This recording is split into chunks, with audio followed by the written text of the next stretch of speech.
नमस्कार। इन खबर में आपका स्वागत है। मैं विद्याशंकर तिवारी। भारत और चीन के बीच सीमा पे तनाव जारी है। रेजांगला में जो 29 और 30 अगस्त की रात को घटना हुई, उसके बाद से चीन के रुख में नरमी आई है, क्योंकि जो पेंगोंग लेक है उसके दक्षिणी छोर पे भारत ने जिस तरीके से मजबूती बनाई है, उसके बाद चीन को लग रहा है कि यदि संघर्ष होता है तो भारत ने उस इलाके में बढ़त बना ली है। इसी दौरान 118 ऐप्स पे फिर से भारत ने जो प्रतिबंध लगाया, उसमें पबजी भी शामिल है और इस तरीके से अभी तक उसके जो 224 ऐप्स पे बैन लगा चुका है, उससे भी चीन को काफ़ी परेशानी बढ़ी है। लगातार चीन इस बात को लेकर के बोल रहा है कि इससे भारत को भी नुकसान होगा, अपने उपभोक्ताओं को लेकर के, अपने लोगों को लेकर के, क्योंकि उनकी इंटरेस्ट की चीज़ें नहीं मिल पाएगी और चाइना को आर्थिक नुकसान होगा। लिहाजा जो चीन के वाणिज्य मंत्रालय के प्रवक्ता है गाओ फेंग और विदेश मंत्रालय के प्रवक्ता हुआ चुनयिंग, इन्होंने अलग अलग प्रेस वार्ताएं की और उसके बाद सरकारी टेलीविज़न चैनल है इनका CGTN, उसके हवाले से कहा कि भारत जो है इस बैन को हटाए। आपको याद होगा 29-30 की घटना के बाद 2 बार जो है भारत में जो चीनी दूतावास है उसका भी बयान आया, उनके विदेश मंत्री का बयान आया और अब आज ही 9:30 बजे भारत के रक्षा मंत्री राजनाथ सिंह और चीन के रक्षा मंत्री वेई फेंगे के बीच में मॉस्को में मुलाकात होने जा रही है। SCO की मीटिंग में दोनों वहाँ पे पहुँचे हुए हैं। ये आग्रह चीन की तरफ से आया था, पहल चीन की तरफ से की गई थी कि रक्षा मंत्री से मुलाकात हो। अंतर्राष्ट्रीय राजनीति में मुलाकातें होती रहनी चाहिए, बातें होती रहनी चाहिए। भारत ने इसको कोई इशू नहीं बनाया था कि हम बात नहीं करेंगे। बातचीत तो ऑलरेडी लेफ्टिनेंट जनरल स्तर की 5 राउंड की हो ही चुकी है 5 मई के संघर्ष के बाद। 5 मई, 16 जून और 29-30 अगस्त, ये जो है 3 तारीखें इतिहास में दर्ज हो चुकी है, जबकि 1962 और 67 के बाद चीन से इतना बड़ा संघर्ष चल रहा है, वो भी सीमा पे। अब चीन को जो है इन प्रतिबंधों से, भारत की कार्रवाई से कितना फर्क पड़ा है उसका अंदाज़ा ये लगाइए कि अचानक उसे भारत के साथ जो है 1000 पुराने रिश्ते याद आने लगे हैं कि भारत के साथ हमारा कितना पुराना रिश्ता है।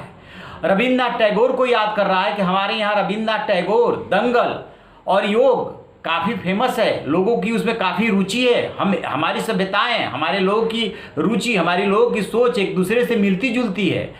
अब क्यों, क्या वजह हो सकती है? फिर वो आगाह कर रहा है कि भारत ने जिस दिन 118 हमारे ऐप्स पर बैन लगाया, उसी दिन अमेरिका ने अन्य देशों से भारत का अनुसरण करने के लिए आग्रह किया। इसका क्या मतलब लगाया जाए? वो ये कहना चाहता है कि भारत जो है अमेरिका के उकसावे पे ऐसा कर रहा है। अरे भाई, बात को समझो। सीमा पे आप जो है तनाव किए हुए, भारत की ज़मीन पर आप कब्जा किए हुए आरोप लगा रहे हो कि भारत जो है अमेरिका की पहल पर ऐसा कर रहा है।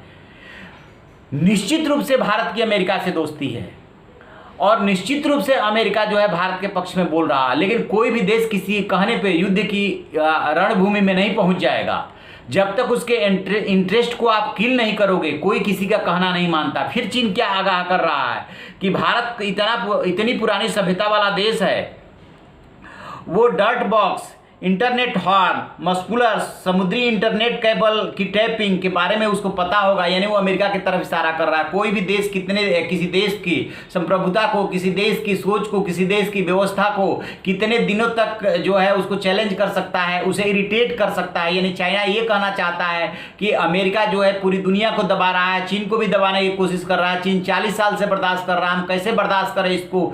तो इसमें भारत कहाँ से आता है? भारत से तो आप अच्छे रिलेशन रखते, लेकिन पहल किसकी तरफ से हुई? पहले कोविड-19 आपने दुनिया को बांटा। कहा जा रहा है कि जो बायोलॉजिकल वारफेयर आपने छेड़ा और उसके बाद जब दुनिया पे ये वारफेयर जो है हावी होने लगा, भारी पड़ने लगा, भारत उससे जूझ रहा है, तब आपने जो है सीमा पे और तनाव पैदा कर दिया। अपने सैनिकों को चुपके से भेज दिया, जा करके फिंगर 4 से ले करके और फिंगर 8 तक गलवान घाटी, पेंगोंग, सब कुछ आपने जो है कब्जा करने की कोशिश की। गोगरा, देपसंग, कहाँ आपने कोशिश नहीं की? तो जो बातें आप कह रहे हो उसमें साथ में ये भी जोड़ा है इन प्रवक्ताओं ने कि हमने किसी को धोखा नहीं दिया, किसी के कहने में ना आए। अरे 1962 का वार धोखे से ही तो हुआ था। 2020 का ये संघर्ष धोखे से ही तो हुआ था।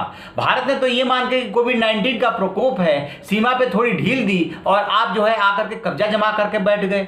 फिर जो है जैसे ही भारत ने थोड़ी मजबूती ली, फिर आपको सब कुछ याद आने लगा कि भारत से हमारे इतने पुराने रिश्ते हैं, दोनों की सोच मिल रहे हैं, विचार मिल रहे हैं, आर्थिक परिस्थितियां मिल रही है, दोनों के प्रोग्रेस करने के लिए बहुत अच्छी गुंजाइश है। भारत को ये बैन नहीं लगाना चाहिए, भारत को ये बैन तत्काल हटाना चाहिए। तो ये बात तो आपको पहले सोचनी चाहिए। दरअसल चीन चीन ये सोच रहा था कि अभी तक जैसा होता रहा है कि भारत ने जो है बहुत सख्त कदम नहीं उठाया है, सीमा पे चाहे सैनिकों की तैनाती हो या उसी की भाषा में जवाब देने की बात हो या आर्थिक प्रतिबंधों की बात हो, तो चीन को दिमाग में ये कहीं ना कहीं बैठा हुआ कि भारत ऐसा नहीं करेगा, भारत करने के लिए मजबूर कर दिया आपने।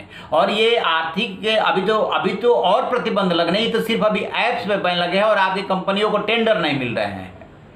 तो ये स्थिति है। अच्छी बात है 9:30 बजे रक्षा मंत्री की जो मुलाकात होने जा रही है उसमें कुछ समझ बन जाए और आप पीछे हटिए, भारत तो पीछे हट ही जाएगा। सर्दियों के दिन में कौन वहां पे टिक सकता है, कोई नहीं टिक सकता, लेकिन मजबूरी में टिकना पड़ेगा क्योंकि चीन ने तनाव पैदा कर रखा है।